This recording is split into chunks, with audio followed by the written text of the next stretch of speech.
कैसे हैं आप सभी। तो एक बार फिर आज हम शुरू करने वाले हैं क्लास 12 फिजिक्स का चैप्टर नंबर 2। हमारा पहला चैप्टर लगभग कंप्लीट हो गया है और उसमें अगर आपको कोई समस्या हो रही है, कोई प्रॉब्लम थी, तो आप उसको वीडियो को वापस रिवीजन कीजिए, देखिए, और फिर भी अगर कोई दिक्कत आती है तो कमेंट में बताइए हमें, जिससे मैं उन चीज़ों में सुधार करके आपको आगे बता सकूँ। ठीक है, तो देखो अब हम आज शुरू करने वाले हैं अपना दूसरा चैप्टर, जिसका नाम है गॉस प्रमेय। ठीक है, तो देखो सबसे पहले हम उसको समझने के लिए शुरुआत करते हैं। आ जाइए आज हमारे साथ।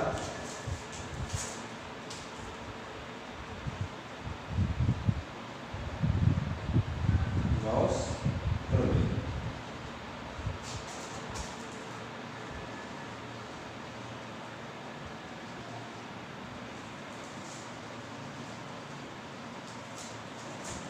तो देखो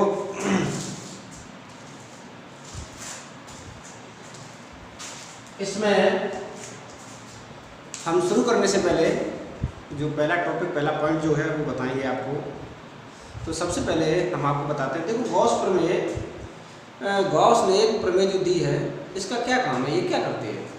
तो पिछले चैप्टर में हमने सीखा था कि किसी भी आवेश के कारण विद्युत क्षेत्र कितना उत्पन्न हो रहा है और उस विद्युत क्षेत्र की गणना हम कर रहे हैं, तो कूलाम के नियम से हम गणना करते थे। और कूलाम के नियम से हम गणना करते थे तो उसमें कंडीशन ये बनती थी, जैसे किसी भी वस्तु में कोई आवेश रखा है तो उससे निकलने उससे उत्पन्न जो विद्युत क्षेत्र है वो कितना है और उसकी हम गणना कर लेते थे। एक समान विद्युत क्षेत्र है और तो किसी एक छोटे से भाग की गणना कर ली और उसका हम समाकलन कर देंगे तो हमें पूरे वस्तु की विद्युत क्षेत्र की गणना हो जाती थी। लेकिन यदि कभी कभी क्या होता है कि ऐसी कंडीशंस आ जाती हैं जिनमें सभी एक छोटे से पार्ट का विद्युत क्षेत्र ज्ञात करके और समाकलन करने पर बहुत कठिन समस्याएं आ जाती हैं, कैलकुलेशन जटिल हो जाती हैं। तो उसके लिए फिर गॉस ने एक नियम दिया, इसके अनुसार हम आसानी से विद्युत क्षेत्र की तीव्रता, विद्युत क्षेत्र ज्ञात कर सकते हैं। तो इसके लिए क्या करते हैं, इस पर बात करते हैं। तो सबसे पहले हमारा एक टॉपिक है, इसके बारे में हम आपको बताना चाहेंगे, ये है कोण, या इसको हम कहते हैं समतल कोण। तो आप कोण तो सभी जानते ही हैं, कोण या समतल कोण कहते हैं, समतल कोण। कोण तो आप सभी जानते हैं, कोण बराबर क्या होता है, तो कोण बराबर होता है 4/3। कोण बराबर होता है 4/3। ठीक है, आप सभी जानते हैं भाई ये कोई वृत्त है और वृत्त में कोई एक चाप और ये वृत्त का चाप है, त्रिज्या इसकी अगर r है, कितनी है, r त्रिज्या द्वारा होनी चाहिए।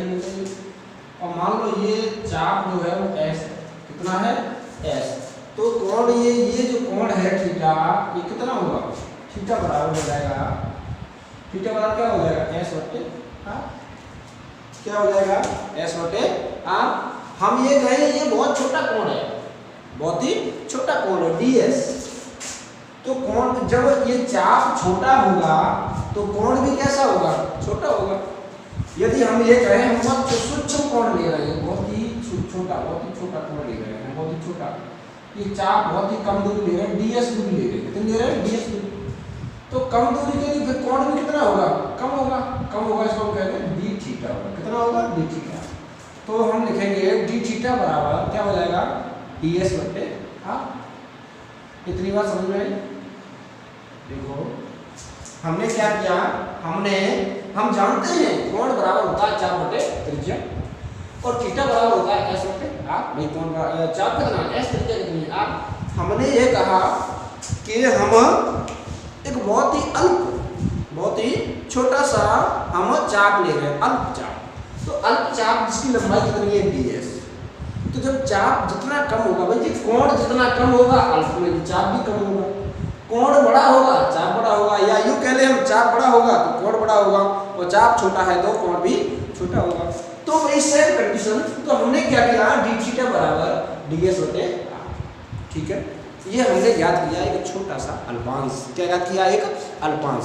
देखो ये अल्पांश ज्ञात करना हमें, आपने 11th क्लास में ये चीज़ सीखी होगी कि किसी भी चीज़ की अल्पांश अगर हमें ज्ञात हो जाती है और हम उसका समाकलन ज्ञात कर देते हैं तो क्या होता है, तो हमें पूरा पाठ पूरा सब कुछ पता चल जाता है। समझ रहे? अगर हमें किसी भी चीज़ के अल्पांश की मात्रा ज्ञात है और पूरा ज्ञात करना है तो हम उसका समाकलन कर देते हैं। क्या कर देते हैं? समाकलन कर देते हैं। तो वही सेम कंडीशन अब यहाँ पर देखो, हमें क्या है, हमें पता है कि छोटा सा कोण है डी थीटा, इसका मान है ds बटे r। क्या है? ds बटे r। अगर हम पूरा चाप याद करना चाहें या पूरा कोण याद करना चाहें तो पूरा कोण कैसे याद करेंगे? तो देखो छोटा सा कोण हमें पता है डी थीटा, अगर हमें पूरा कोण याद करना है वृत्त का तो हम इसका समाकलन कर देंगे। क्या कर देंगे? समाकलन करेंगे तो क्या हो जाएगा, समाकलन डी थीटा बराबर ds बटे r। ये समाकलन का चिन्ह है और ये बंद समाकलन है। क्यों? क्योंकि ये पूरा बंद है। ठीक है, सर्कल बंद है इसलिए हमने क्लोज समाकलन लिया है। बंद समाकलन डी थीटा बराबर ds बटे r। अब देखो, अब इसका भी समाकलन हो जाएगा। जब इसका समाकलन करेंगे तो इसका समाकलन करेंगे। अब देखो तो समाकलन ऑफ डी थीटा बराबर r जो है त्रिज्या, देखो अब चाहे आप ये s मतलब चाप कितना भी ले लें, ये r हमेशा समान रहेगी, r नियत रहेगी, r में कोई परिवर्तन नहीं होगी। चाहे आप इतना ले लो, चाहे आप इतना ले लो, चाहे आप पूरा ले लो, r का मान हमेशा नियत रहेगा। तो r नियतांक है, r बाहर आ जाएगा 1 बटे r और समाकलन ऑफ ds। अब ds s क्या है यार? चाप है। चाप या कुल चाप कितना हो सकता है आप बताइए? तो कुल चाप जहां से शुरू हुए हैं पूरा यहाँ वापस आ गए, ये कुल चाप परिधि है। वृत्त की क्या है? परिधि है। और वृत्त की परिधि कितनी है? हम जानते हैं वृत्त की परिधि कितनी होती है भाई यार। तो देखो यहाँ हम रख देंगे समाकलन बंद समाकलन ऑफ डी फाई बराबर डी थीटा बराबर 1 बटे r इंटू ds की वैल्यू कितनी होगी? अब समाकलन ऑफ ds है तो समाकलन का मतलब है कि पूरा का पूरा पृष्ठ सभी को जोड़ दो तो पूरी परिधि होती है 2 पाई r। कितनी होती है? 2 पाई r। तो बताइए यहाँ को बटे ये देखो r से r कैंसिल हो जाएगी तो क्या बचेगा? अंश समाकलन ऑफ डी फाई बराबर 2r। कितनी बात समझ में आई आपको? 2r 2 पाई 2r मींस 2 पाई। पाई का मान कितना होता है? पाई का मान 180 गुनी 360। तो कुल कोण कितना हुआ? 360। पूरा कोण कितना हुआ? 360। ये चीज आपके समझ में आई? देखो ये छोटी छोटी चीजें बहुत इंपॉर्टेंट है। अगर ये समझ में आ गई तो आपको गॉस की प्रमेय बड़े आसानी से समझ में आ जाएगी, कोई दिक्कत नहीं होगी। ठीक है, तो देखो अगर ये आपके समझ में आ गई तो गॉस की प्रमेय आपको आसानी से समझ में आ जाएगी। अब हम बात करते हैं, ये तो था समतल कोण, ये था समतल कोण। अब हम बात करते हैं घन कोण की। किसकी बात करते हैं? घन कोण। तो देखो घन कोण क्या होता है? तो समतल कोण होता है वृत्त में। किसमें होता है? वृत्त में। और जो घन कोण होता है वो होता है गोले में। किसमें होता है? गोले में। तो देखो मान लो ये गोला है, ये क्या है? एक गोला है और ये गोला है। इस गोले में हम, ये इसका केंद्र है, हम इतना क्षेत्रफल ले रहे हैं। तो देखो आप ध्यान से समझेंगे, हम इतने क्षेत्रफल की जगह ले रहे हैं। ठीक है, तो इस क्षेत्रफल के लिए हम घनकोण ज्ञात करेंगे। तो घनकोण क्या होता है? ये घनकोण, तो घनकोण बराबर होता है, घनकोण बराबर होता है कि हम जितना वो घनकोण, जितना वो एरिया क्षेत्रफल बना रहा है, जितना ये क्षेत्र, जितनी जगह घेर रहा है उसका क्षेत्रफल। तो घनकोण बराबर होता है क्षेत्रफल बटे त्रिज्या का स्क्वायर। घनकोण बराबर क्या होता है? क्षेत्रफल बटे त्रिज्या का स्क्वायर। ठीक है, समझो। घनकोण को हम ओमेगा से व्यक्त करते हैं। किससे व्यक्त करते हैं? ओमेगा से।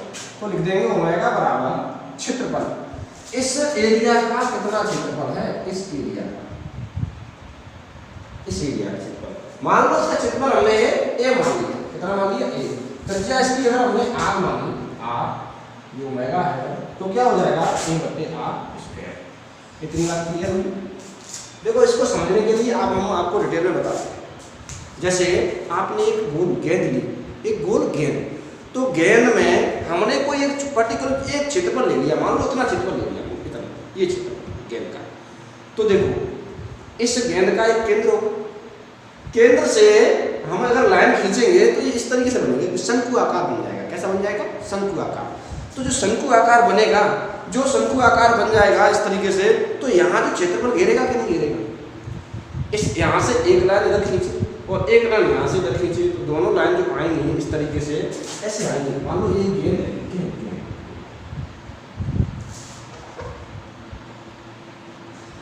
अब गेंद की हम ये सतह की बात कर रहे हैं। मान लो हमने इतनी सतह ले ली यहाँ से यहाँ तक, इतना क्षेत्रफल, तो देखो ये अंदर केंद्र को है, तो ये त्रिज्या है और ये सतह हमने ली, इस सतह का क्षेत्रफल। हमारे दिमाग में यहाँ सर्कल नहीं होना चाहिए, यहाँ पर सर्कल नहीं, वृत्त नहीं, यहाँ पर हमें गोल गोल गोला गोला की बात हो रही है, यहाँ वृत्त की बात नहीं हो रही है। ठीक है, तो अब ये ऊपर जो है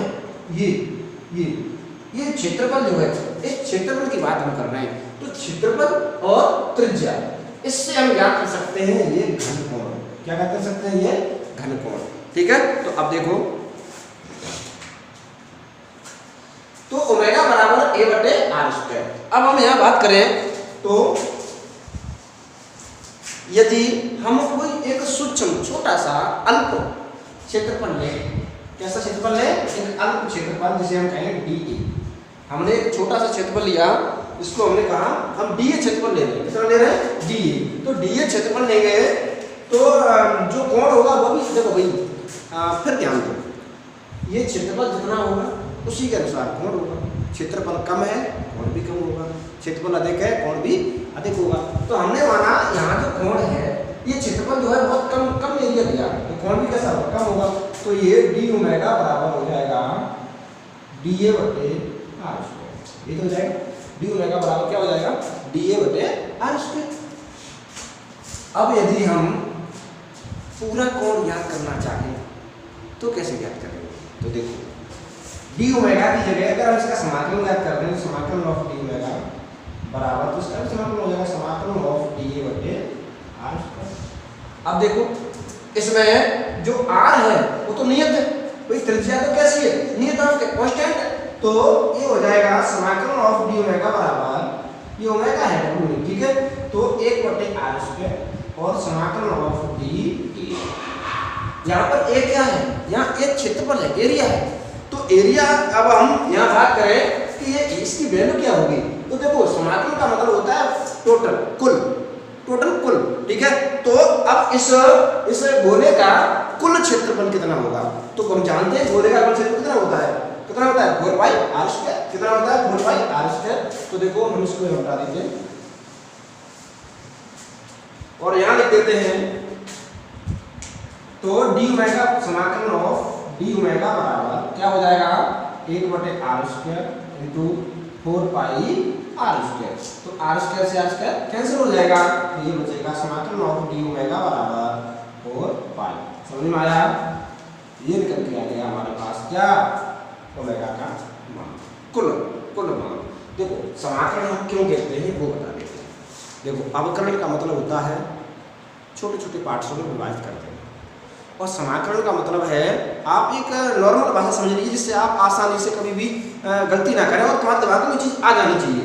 तो समाकलन का मतलब है कि कोई छोटा मान हमें पता है और उससे हमें पूरा मान ज्ञात करना है, तो वो उसका हम समाकलन कर देंगे। क्या कर देंगे? समाकलन से वो छोटे छोटे पार्ट्स मिलके पूरे एक साथ एक हो जाएंगे। ठीक है, तो ऐसे ही यहाँ पर हमें एक छोटे से पार्ट डी ए का मान पता था कि यहाँ से कौन बनता है डी ओमेगा। अब हमने कहा कि हमें पूरे का ज्ञात करना है। अच्छा, पूरे का करना है तो हम क्या करें? तो छोटे छोटों का एक साथ जोड़ना है तो हम समाकलन कर देंगे। क्या कर देंगे? समाकलन। जैसे समाकलन करेंगे सारे के सारे पूरा का पूरा मान क्या जाएगा। तो हमने क्या किया था यहाँ देखो, यहाँ हमने क्या किया था? डी ओमेगा बराबर डी और क्या इसका ये चीज तो हम जानते हैं सूत्र होता है। क्या होता है सूत्र? घनकोण बराबर होता है क्षेत्रफल बटे त्रिज्या का वर्ग। ठीक है, तो इसमें हमने क्या किया? घनकोण डी ओमेगा बहुत ही अल्प है। अल्प जब कोण है तो क्षेत्रफल अल्प है, डी ए बटे आर स्क्वायर त्रिज्या क्या है इसका हमने समाकलन कर दिया। क्या कर दिया यहाँ समाकलन कर दिया, चालू तो लिख दो समाकलन करने पर। तो अब ये है क्या समाकलन का चिन्ह है और ये बंद क्या है, तो ये इसको हम कहते हैं कि ये जो सतह है वो बंद है। कैसी बंद है, तो बंद समाकलन ऑफ डी ओमेगा बराबर बंद समाकलन ऑफ डी बटे आर स्क्वायर। अब यहाँ से आर स्क्वायर क्या है, आर स्क्वायर तो आपका कांस्टेंट है, बाहर आ जाएगा। अब यहाँ ये डी ए क्या है, तो हम जानते हैं ए जो है वो एरिया है, क्षेत्रफल है, और डी ए का मतलब भौतिक छोटा भाग, एक छोटे भाग का अल्प एरिया। और समाकलन अगर लग गया इसका मतलब है कि अब आप हमें पूरा क्षेत्रफल बताइए, टोटल क्षेत्रफल कितना है, कुल क्षेत्रफल कितना है। तो बोले कुल क्षेत्रफल कितना होता है 4 पाई आर स्क्वायर, तो हमने लगा दिया 4 pi r square, are square से निकल गया, तो बंद समाकलन के बराबर दिया गया 4 पाई। आशा करता हूँ ये चीज आपको समझ में आ गई होगी। अब देखो, अब हम बात करें कि यदि ये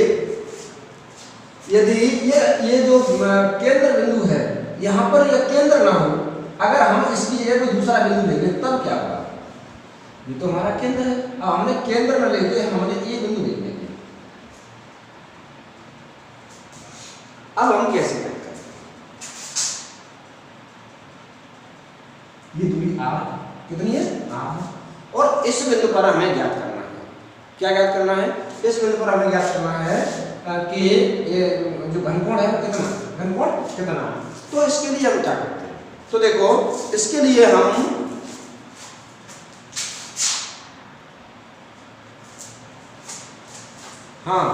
तो देखो अगर उनके बीच में कोण है, अभी वो मिट गया, जैसे केंद्र पर न होकर किसी दूसरे बिंदु पर लेते हैं, तो मान लो कि इसकी सीध तो ये है और यहां से ये कोण बन रहा है इस तरीके से, तो इसके बीच में कोण बन रहा है थीटा, तो ये है हमारा डी ए cos थीटा और ये है डी ए वेक्टर से थीटा कोण बन रहा है, डी ए cos थीटा हो जाएगा। तो इस टाइम अगर हम ज्ञात करते हैं डी ओमेगा मतलब क्या है घनकोण, तो इस टाइम घनकोण जो होगा डी ओमेगा बराबर हो जाएगा डी ए cos थीटा बटे आर स्क्वायर। ठीक है, बाकी सेम रहेगा, समझ में आया। डी ओमेगा बराबर क्या हो जाएगा डी ए cos थीटा बटे आर स्क्वायर। ठीक है, अब हम बात करते हैं, हमारा अगला जो टॉपिक है, अगला पॉइंट है वो है विद्युत फ्लक्स। क्या है विद्युत फ्लक्स, तो देखते हैं विद्युत फ्लक्स क्या होता है। तो देखो किसी विद्युत क्षेत्र में स्थित किसी पृष्ठ से, देखो कोई विद्युत क्षेत्र है उसके अंदर कोई पृष्ठ रखा है, तो उस पृष्ठ से विद्युत क्षेत्र रेखाओं की संख्या जो गुजर रही है उन संख्याओं को विद्युत फ्लक्स कहते हैं। क्या कह रहे हैं फिर समझो, किसी विद्युत क्षेत्र में स्थित किसी पृष्ठ से गुजरने वाली विद्युत बल रेखाओं की संख्या को विद्युत फ्लक्स कहते हैं। कैसे समझिए, जैसे मान लो हमारे पास कोई एक हमारे पास सतह है, जैसे मान लो एक सतह है, ठीक है, और इसको विद्युत क्षेत्र में हमने रखा इस तरीके से, और यहाँ विद्युत क्षेत्र रेखा गुजर रही है, इधर से विद्युत क्षेत्र रेखा गुजर रही है। ठीक है, चाहे आप ऐसे समझो, मान लो ये विद्युत क्षेत्र रेखा है, ठीक है, आपको विद्युत क्षेत्र रेखा तो अच्छे से पता होंगी, समझाया। अब इसमें ये कोई एक सतह है जो पृष्ठ है जो यहाँ रखा हुआ है, ठीक है, तो इस पृष्ठ से जितनी विद्युत क्षेत्र रेखाएं गुजर रही हैं उन गुजरने वाली विद्युत क्षेत्र रेखाओं की संख्या ही विद्युत फ्लक्स कहलाती है। ठीक है, क्या समझ में आया। किसी भी विद्युत क्षेत्र में किसी पृष्ठ को रखा जाता है तो उस पृष्ठ से गुजरने वाली विद्युत क्षेत्र रेखाओं की संख्या ही विद्युत फ्लक्स कहलाती है। ठीक है, उसे हम विद्युत फ्लक्स कहते हैं। अब हम इसको ऐसे समझ सकते हैं, जैसे मान देखो, अब जैसे ये कोई एक सतह है, ये कोई एक सतह और ये सतह इस विद्युत क्षेत्र में रखी हुई है, तो ये विद्युत क्षेत्र है हमारा ई वेक्टर, कितना है ई वेक्टर, और इसका क्षेत्रफल है मान लो डी वेक्टर, कितना है डी वेक्टर, छोटा सा। तो इस क्षेत्रफल से जितनी विद्युत क्षेत्र रेखाएं गुजर रही हैं वो विद्युत क्षेत्र रेखाओं की संख्या ही विद्युत फ्लक्स कहलाती है। क्या कहलाती है? विद्युत फ्लक्स कहलाती है। ठीक है, अब देखो इसको समझो कैसे।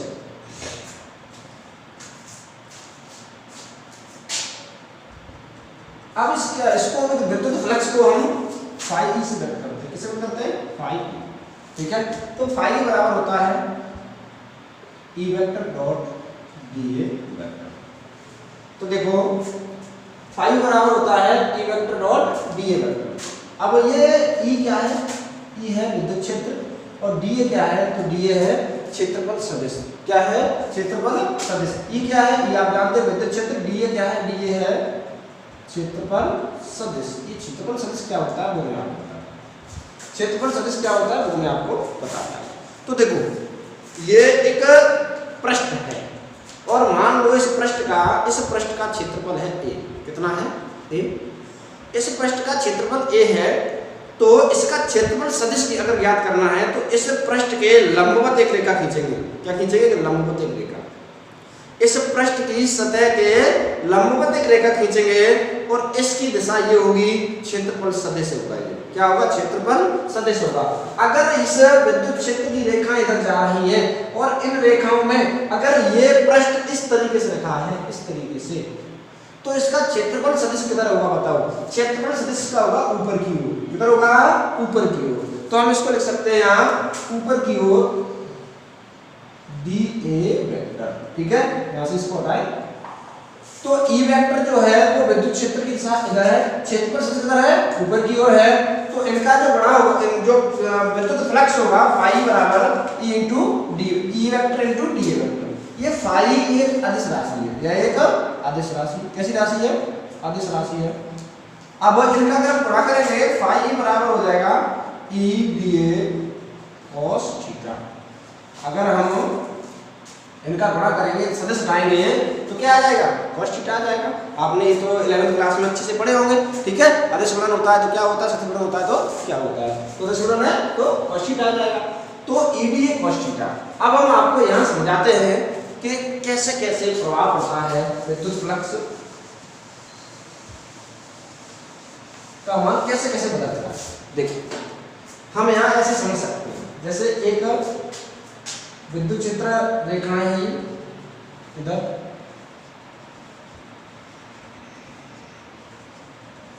और इसमें एक पृष्ठ रखा है।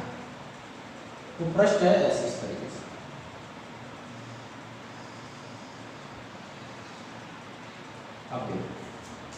अब देखो जो विद्युत क्षेत्र है वो उसकी दिशा इस तरफ है। ये है ई वेक्टर और इसमें हमने जो पृष्ठ रखा है ये पृष्ठ भी इसी तरीके से रखा हुआ है, इस तरीके से ऐसे। इधर ही विद्युत क्षेत्र रेखा है और ये पृष्ठ इस तरीके से रखा हुआ है।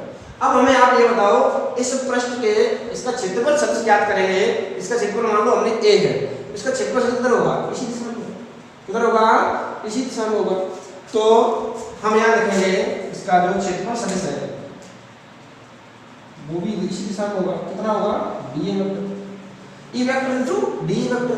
तो जो सूत्र जो फाई यहाँ निकल के आएगा, फाई फ्लक्स क्या हो जाएगा? ई vector dot d A vector, या इसका मान हो गया फाई बराबर E D A cos theta. कितना हो गया? E D A cos theta. अब हम यहाँ ये देखते हैं थीटा का मान है कितना। तो देखो विद्युत क्षेत्र रेखा की दिशा भी इधर ही है और डी ए वेक्टर की दिशा भी इधर ही है। दोनों की दिशा समान है। दोनों दिशा कैसी है? समान। ये भी इधर है, विद्युत क्षेत्र रेखा भी इधर है और क्षेत्रफल सदिश भी इधर है। तो दोनों में कितना कोण बढ़ रहा है? 0 अंश का कोण बढ़ रहा है। तो cos 0 हो जाएगा। तो फाई ई बराबर हो जाएगा ई डी ए cos 0। और cos अगर 0 है, ये पहली प्रथम कंडीशन है। ठीक है, और cos अगर 0 है, cos 0 का मान कितना होता है बताओ? cos 0 का मान कितना होता है? 1। तो सूत्र तो ये मान हो जाएगा फाई बराबर ई डी ए। कितना हो जाएगा? E D A. अर्थात यदि क्षेत्रफल सदिश विद्युत क्षेत्र के साथ जो कोण है बना रहा है, अगर 0 अंश का कोण बना रहा है तो जो फाई है वो ई डी ए निकल के आएगा। और ये मैक्सिमम है, अधिकतम मान है। कितना है? अधिकतम मैक्सिमम। ठीक है, अब देखो